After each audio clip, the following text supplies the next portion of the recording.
Hey, Michael, Derek Beeler here from the History of Aviation podcast. You were asking about the engine startup at the front of the theme song. There's actually an interesting story behind that. Joe Morris, which you hear introduce myself, David Rowe, and Dave Gorman on every episode, is responsible for that intro music. So he had two planes.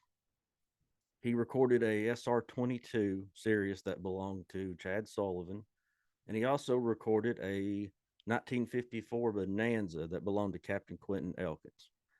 And he also recorded a third plane, which became a mystery plane, and that's the plane that was used for the intro because he liked the bass of it. So what happened is Joe was out in Knoxville one day, and he goes by Island Home Airport, and he's asking around, "Hey, anybody care if I record their plane starting?" This guy says, "Yeah, you can record mine." So he records it, really likes it, sends me the intro, and I call him up and I say, "Hey man, what kind of plane's that?" Because it didn't sound like the two that I knew he had, which was the Sirius and the Bonanza. And he said, "Oh, he said this guy let me record this plane at Island Home." And I said, "What kind of plane was it, man?" Of course, Joe, he's a professional musician. He don't know anything about airplanes, so he's like, "Yeah, man, I don't know, some dude's plane. It had wings."